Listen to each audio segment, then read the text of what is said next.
Pessoal, bom dia! Já fizemos nossas correções daquele outro exercício sobre polialelia e sistema BO. Agora nós vamos ver aí uma outra parte da genética que é bem interessante. Está no livro de vocês, na página 506 a 509. Então, sexo e herança relacionada ao sexo, né? Então, vão ser algumas modificações, algumas doenças que vão vir aí relacionadas ao sexo. Então, vamos ver. Então, eu coloquei aqui para relembrar vocês, cromossomos sexuais. Então, nós temos na espécie humana, nós temos o quê? 44 autossomos, tá? E 2 cromossomos sexuais, dá o todo o quê? 46. Quem são esses 2 cromossomos sexuais, tá? Então, na espécie humana, nós temos um total de 46, que são 23 pares, tanto homem quanto mulher. E os 2 cromossomos sexuais aqui, mulher representada por XX, homem representado por XY. E qual é a função do cromossomo sexual? Que através do processo de meiose, ocorrer na divisão celular, vai ocorrer a formação de gametas. No homem vai formar os espermatozoides, na mulher vai formar os óvulos, tá? Então, essa é a função dos cromossomos sexuais. Então aqui, a outra coisa que nós temos aí na parte do livro, a herança ligada ao sexo ou ligada ao cromossomo X. Então são modificações, alterações, né, que vão ocorrer no cromossomo X, não no Y. Então vai estar ligada ao cromossomo X. Daí eu coloquei o que aqui para vocês? Uma pequena explicação para vocês, para quem se interessar, colocar no caderno, né? Refere-se aos genes localizados em cromossomos sexuais, como acabei de falar, e estão envolvidos na determinação de características. No homem, no Y é pouco, no X é bastante, tá? Quando o gene alterado está no cromossomo X, vai ter 2 alterações que são citadas aí nos livros. O daltonismo e a hemofilia.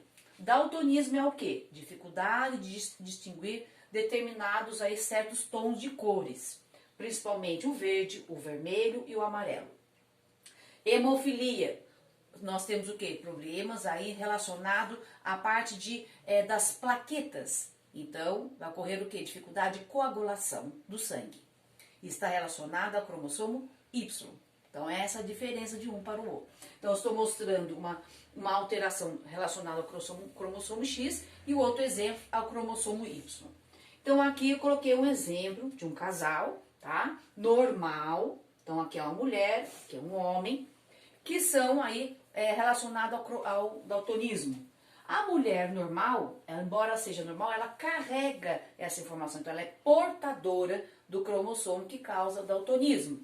Então, aqui, ó, normal, tá? Mas ela carrega essa informação. Quando que vai ter? Se for os 2 forem aí recessivos, daí vai manifestar a doença. No homem, como tem um X e um Y, basta ter um X aí recessivo. Então aqui ele é normal e não é portador, tá? Porque para o homem não tem como ser portador. Ou ele é normal ou ele é daltônico. E a mulher pode ser normal, em homozigose, pode ser portadora e quando for os 2 recessivos, vai ser daltônico. Então são normais. Aqui separei os gametas para vocês e fiz um cruzamento sem fazer aquele quadro, somente por propriedade distributiva. Então, esse gameta vai ligar com esse, deu aqui, ó, uma menina normal. Esse vai ligar com esse, deu um menino normal. Esse vai ligar com esse, deu o quê? Uma menina normal, mas portadora, tá? No outro, este com esse, deu um menino, que já é o quê? Daltônico. Tá? Por quê? Porque só tem um cromossomo X. Então, aí está o exemplo sobre daltonismo. Agora, eu vou passar para vocês um exemplo de hemofilia. Pessoal, vamos continuar? Na parte da hemofilia, continua com a mesma situação. Talvez eu tenha... Acho que eu expliquei daltonismo, falei que ia mudar. Não.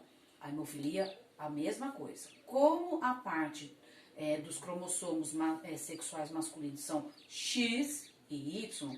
Se for recessivo, no caso da hemofilia, que também é um caso, né, ligado ao sexo, no homem, se aparecer aí Hzinho, ele vai ser hemofílico, porque não tem outra opção, tá? Ou ele vai ser normal, ou ele vai ser hemofílico. Então, não tem como ele ser portador e não manifestar a doença.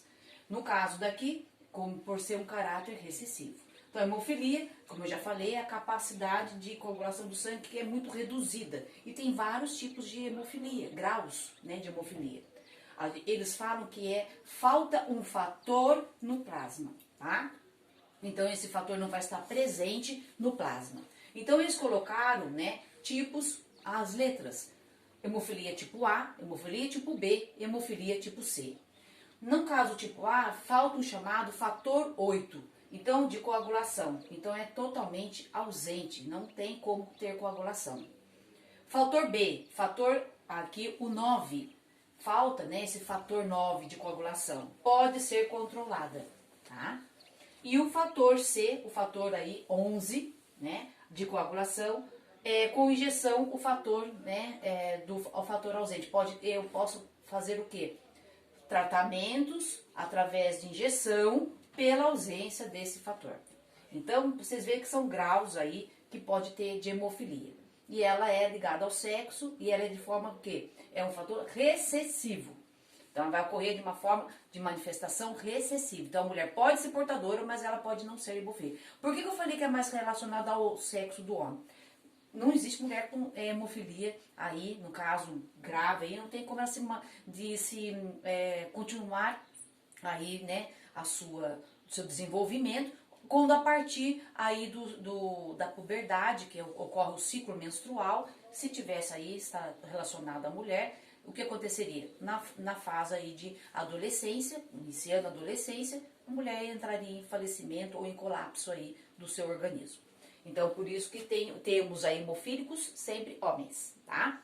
Então, aqui, ó, tem um homem hemofílico, casou com uma mulher normal, né? Então, eu separei os gametas e fiz aí as novas ligações, possíveis novas ligações. Quais são as possibilidades dos filhos nascerem normais ou hemofílicos? Então, aqui, colocando aqui pra vocês, ó, esse com este, deu aqui uma menina normal e portadora. Ele com o outro lá, uma menina normal e portadora, porque é um caráter recessivo. Então tem que estar em duplicidade. E no caso do homem, como é um caráter ligado ao X, tá? Uma alteração. Então aqui, ó, no homem deu normal o menino e o outro menino também normal. Então não vai ter filhos hemofílicos, mas no caso vão ser portadoras as meninas. Agora nós temos aí herança ligada ao cromossomo Y. Agora não é mais ao X, agora é ao Y. Então, é muito pequeno aí, né? E o que acontece? Apresenta somente 78 genes que vão codificar 23 proteínas, né? Aí tem na página do livro de vocês, lá mais ou menos, acho que está na página 508 essa explicação, né? Então, vai ocorrer essa alteração. Então, vai ocorrer o quê? 3 situações aí diferentes que são ligadas ao cromossomo Y. Primeiro, herança restrita ao sexo, tá? Que é o chamado de hipertricose auricular, ou também chamado de holandrica, tá? Então, holo quer dizer homem, andrica quer dizer pelos, tá? Na parte das orelhas. Então, aumento de pelos nas orelhas. Então, vocês vão ver nos homens. Então, eu coloquei aqui de pais para filhos. São os pais que passam para os seus filhos. Outra, caráter influenciado pelo sexo. É influenciado, tá? Então, pode ser fatores ambientais relacionados à parte de doença, causando isso, que é o caso da calvície, tá? Câncer, o chamado também de... Como que é o nome daquela doença que dá? Daqui a pouco eu lembro e mando pra vocês, tá? Até minha tia tem essa doença. Tenho 2 tias já que tem essa doença. Que vai ficando, os bulbos vão fechando e deixando a pessoa careca, tá? Mas ela é uma doença. Herança, aí a parte hereditária, que é a sua maioria, tá? E é muito relacionada a quem? Ao homem, ao cromossomo sexual masculino. Então aqui, ó, coloquei pra vocês, é um fator dominante, então para aparecer aí, né, dominante. Então vai aparecer cesão, então vai aparecer aí calvície. E quando for aparecer aí cesim, não vai ter calvície. Então ao contrário das doenças daqui. Então olha aqui, ó, no homem vai ser calvo em homozigose e vai ser calvo em heterozigose. Por quê? Porque é um caráter dominante. Aqui, e não vai ser calvo só nessa situação, Czinho, Czinho. No caso da mulher, vai aparecer ela sendo calva, Czão, Czão, e não sendo calva, Czão, Czinho, Czinho, Czinho. Por quê? Porque é um caráter ligado ao Y, tá? É igual aquela situação lá de ser portadora e não carregar a doença, tá? Ela só carrega, mas não manifesta. Herança limitada ao sexo. Quem que tem aí uma limitação? Produção de leite, tá? Que é o caso aí somente das fêmeas de todas as espécies de seres vivos que produzem aí o leite, que é o caso dos mamíferos. Então, todos os mamíferos fêmea vão produzir o leite, caráter ligado somente à parte das fêmeas. Tá? Então, são características ligadas à herança, né, do cromossomo aí, Y, de se manifestar ou não, tá? Que é o inverso da forma de manifestar aqui do cromossomo X, porque está ligado ao Y, tá certo? Então, eu espero que vocês tenham entendido, né? É um conteúdo que eu adoro explicar, é fácil de entender e o resumo está aí para vocês estudarem. Tem dúvida, pergunta para mim, manda recadinho no nosso grupo, manda recadinho lá no fórum, manda recadinho em minhas mensagens, mas não fiquem com dúvida. Um grande abraço para vocês e bons estudos!